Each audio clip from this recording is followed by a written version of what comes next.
Let me congratulate NABARD for the foundation day and also the great contribution this institution has made towards rural development, development of agriculture, and in a way, the development of entire Indian economy. Over a period of time, NABARD has played a very significant role even in creating rural infrastructure. The Rural Infrastructure Development Fund, which was launched way back in 1996, the year I came to the Parliament, has also been responsible for creating rural roads and many other very critical rural infrastructure, which has gone in way of doing both the main mandate of NABARD rural development as well as agriculture development. One of the important program NABARD has undertaken over a period of time is to also provide livelihood. I'm very happy that we could partner with NABARD on providing livelihood support to women, self-help groups, and that has resulted in creating a huge employment and also a linkage to the formal economy. It's a very important part of the endeavor should now be there is one organized sector of formal economy, there is another one, a very large informal sector, not so well organized. How do you bring the linkage between the two is a very critical part of the development process as is going to unfold in the future. I remember having created a network of almost several thousand, maybe 60, 70,000 women who have provided training, self-employment training, and they have become part of the self-employment generators.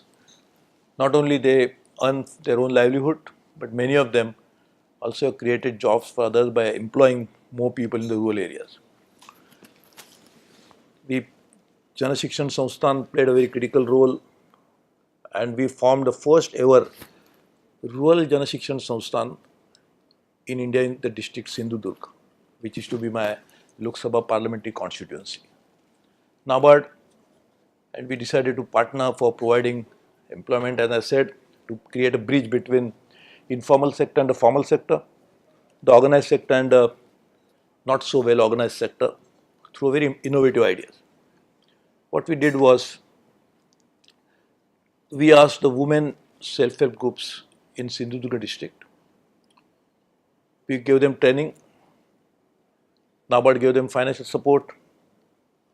We linked them through the e-catering process of the railways. The food that they make is now become one of the very popular cuisine. People buy the food, so people get a very good quality food, the variety that they want, ethnic food of their choice, and in the process it has created rural employment.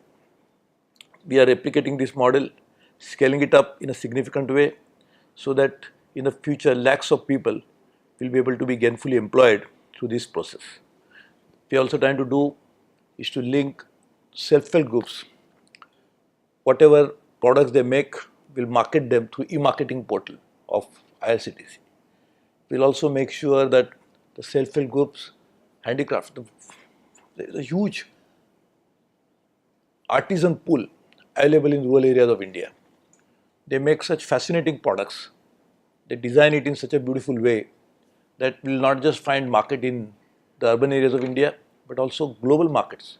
But unfortunately, they are not able to reach out there only because there is a market barrier in terms of they are not been able to go to that far-flung areas.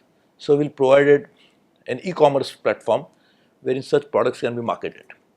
Our tribals in different parts of India, they make such beautiful products, we need to market it properly.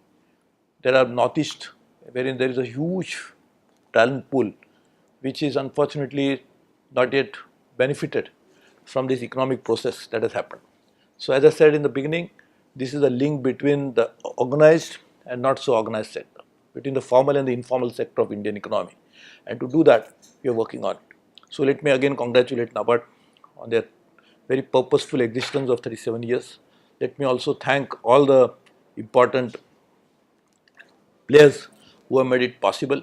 I also thank all the brave women who work in the rural areas facing difficult challenges because they have to manage a family. There are so many rural areas in which even today there are no locks on the household. So they cannot lock the house and go for a training. And I have experienced it because we started this program in my own constituency several years ago.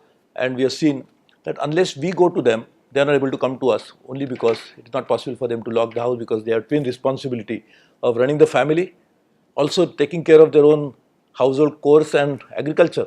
And then they get training like this. So this is a very important. So let me congratulate all the women, brave women. Thank you very much. Congratulations.